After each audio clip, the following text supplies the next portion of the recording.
So Clay has a really, really old canoe, and this summer we made it useful and fun. This is a little lake tucked into the mountains, not terribly far from our yard.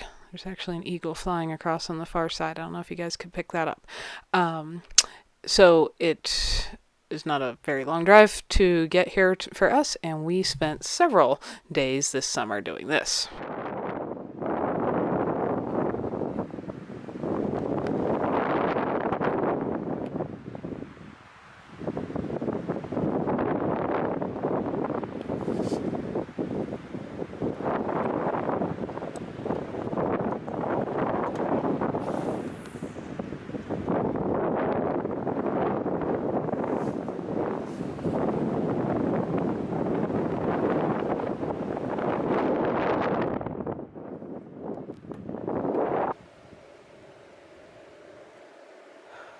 Drifting like that's pretty crazy. Well, we are drifting at whatever speed the water's naturally moving, right?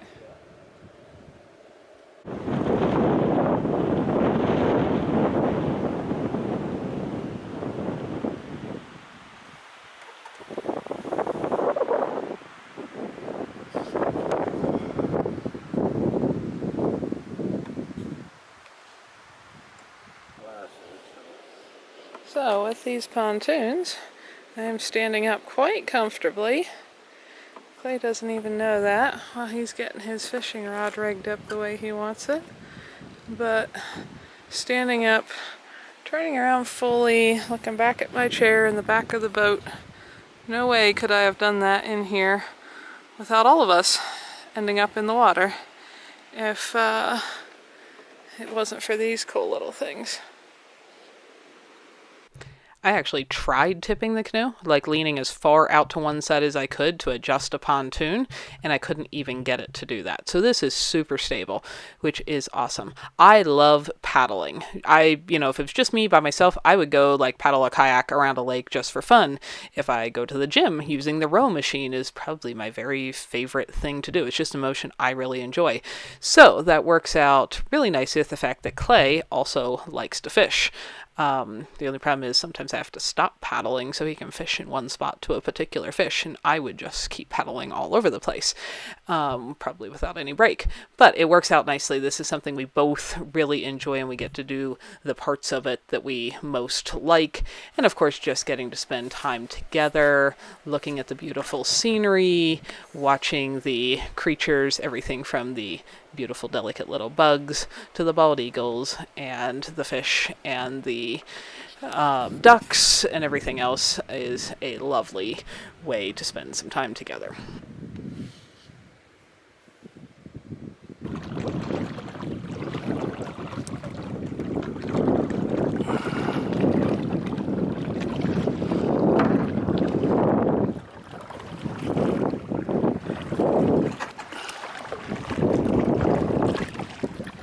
The footage in this video is the combination of, I think, 5 or 6 different days over the course of the summer. We spent not a whole day, but usually a morning paddling around and fishing on the lake, and had beautiful days every one. Sometimes the fish were biting more and sometimes they were biting less. Every now and then it was really still, and a lot of the times there was a pretty good breeze.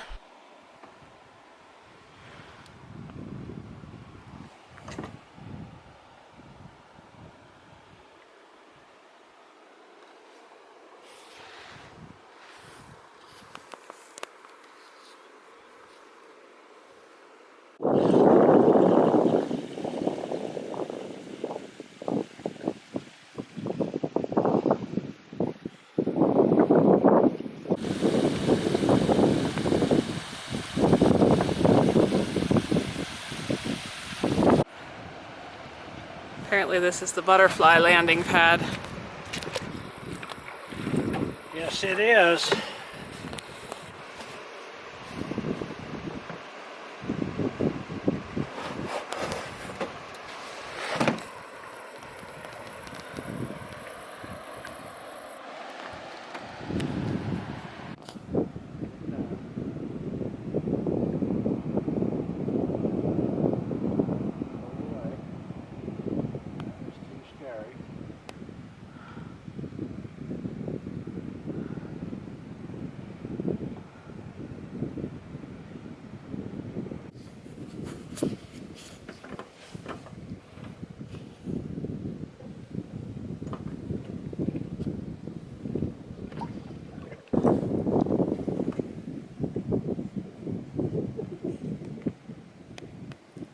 Thank you.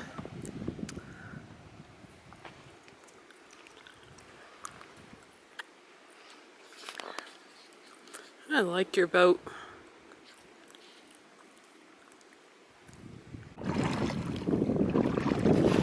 Let's turn her off once again. How's the fishing? Fishing's not too bad. We're not taking all of them home, but we are The definitely. fishing's great. Catching hasn't been too bad either. Yeah, it's been a little bit of both. Yeah.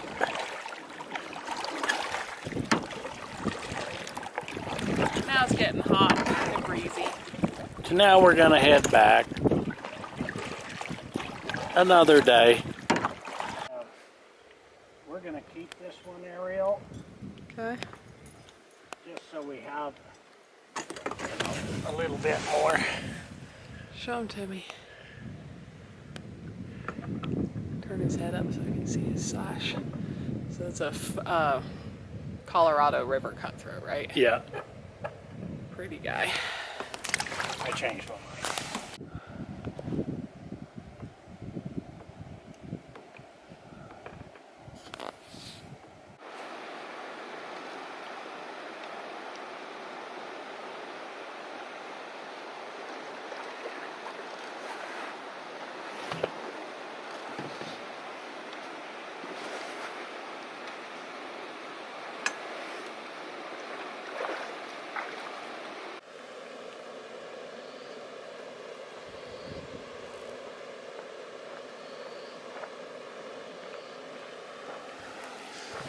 It's a lot hotter now that we're on shore. Yeah.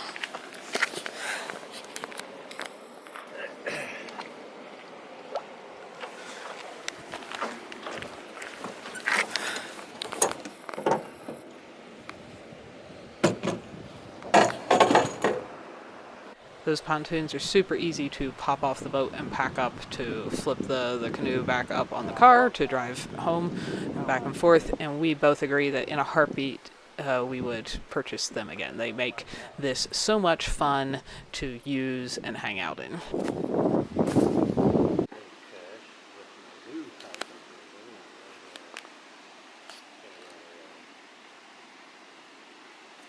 When I'm not just enjoying the beauty and the views and chatting with each other and paddling, which are all lovely things I like, I also really like to read. So if Clay's fishing and I'm not taking a picture and I'm not paddling, I usually have a book tucked in my dry bag in the boat, and I'll read either to myself or out loud so we can both enjoy the book.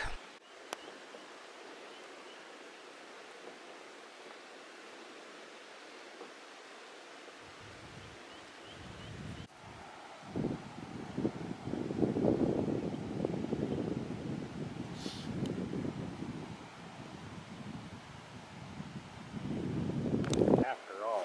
Little trout fillet with Yeah. with eggs coming up for Yeah. a meal. And see, that's 12 inches across this. Well, here's your measuring stick. Oh. Oh. Hang on there, buddy. He's not happy with you. Where's one? Oh, inches. So that's 10 and a half inches, or 11. So.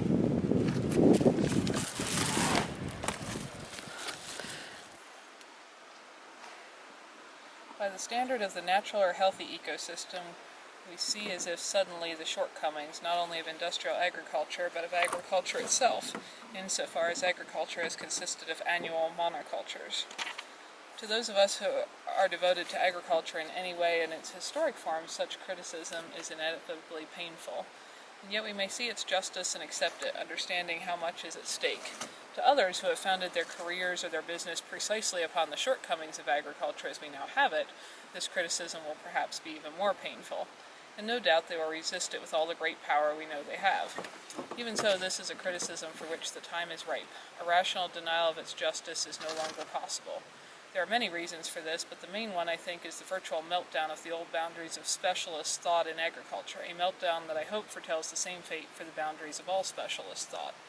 The justifying assumption of the industrial agriculture we now have are based on reductive scientific workings. And there's a fish. He's so little, but they seem firm, like maybe they... It's gonna make a really good meal. And he's missing part of... This little duck family's been cruising the lake edges as we fish.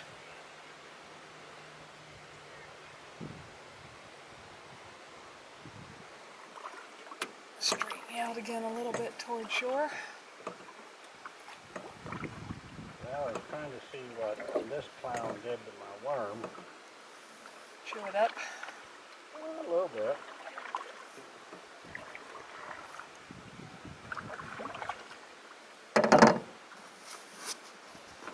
In the days of human darkness and ignorance, now supposedly past, we found ways to acknowledge the sanctity of nature and honor her as the common mother of all creatures, including ourselves.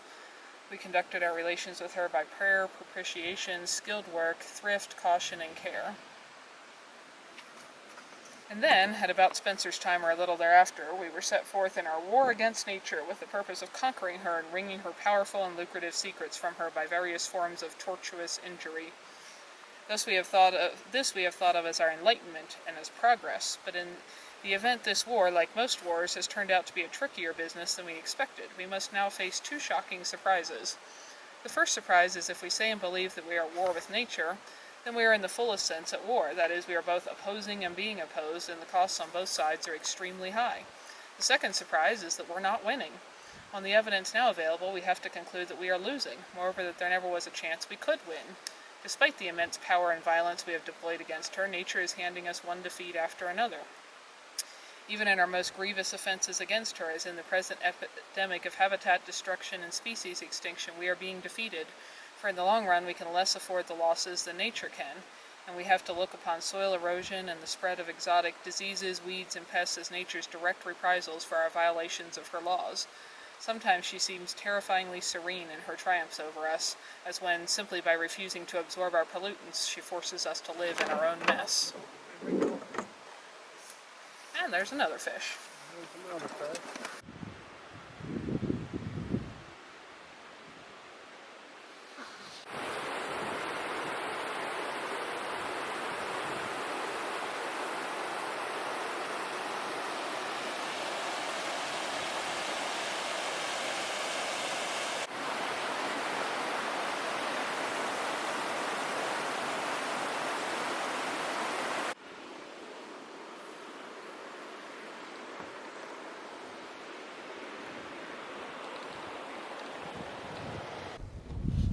Oh, he's a quiet, burly boy. Are you a good canoe dog? Yeah? Good canoe dog? Burly's trying to decide what he thinks about being a canoe dog. This is the first time we've brought him along. And he's riding, but he's very, very curious about all the water and mostly about the fact there's a couple people up there by the parking lot area. Concerned about that? Well, he's pretty concerned about the people. But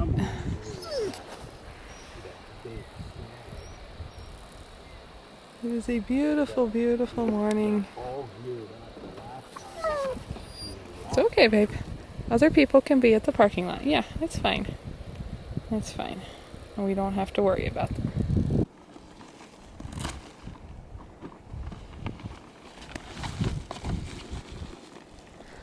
Oh, and Burley's being such a good boy.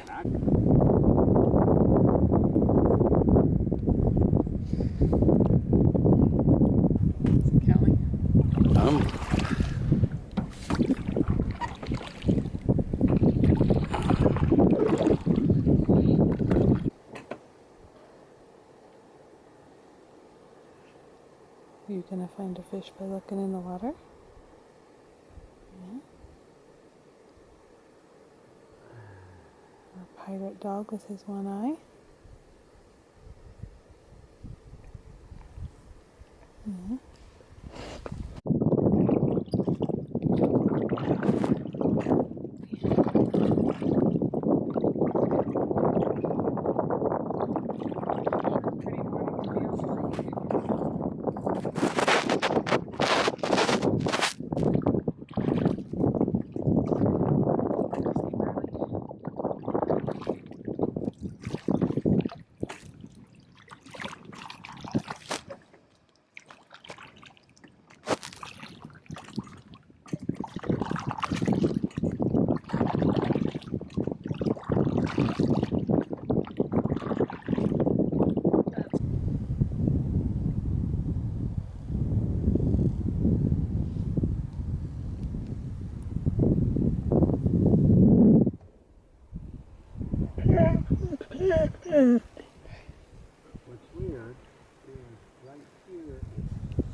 Baby, you can't go up in the front of the boat. You gotta stay with me.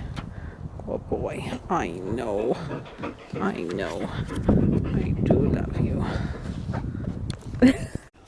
That's a little glimpse of a few of the things we did this summer that were really, really fun, and that I hope we get many, many more chances to do together.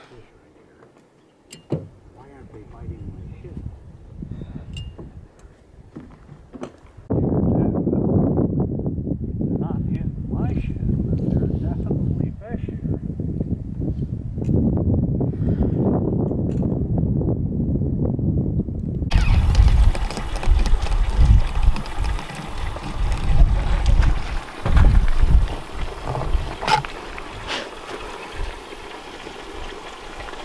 That one's really orange flesh. Mm-hmm. They all seem to be a little different, but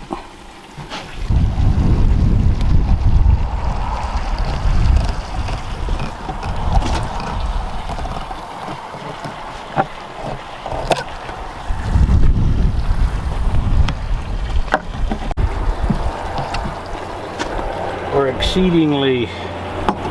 Thanks for spending your valuable time with us, I hope you learned something interesting and useful. or found something beautiful here.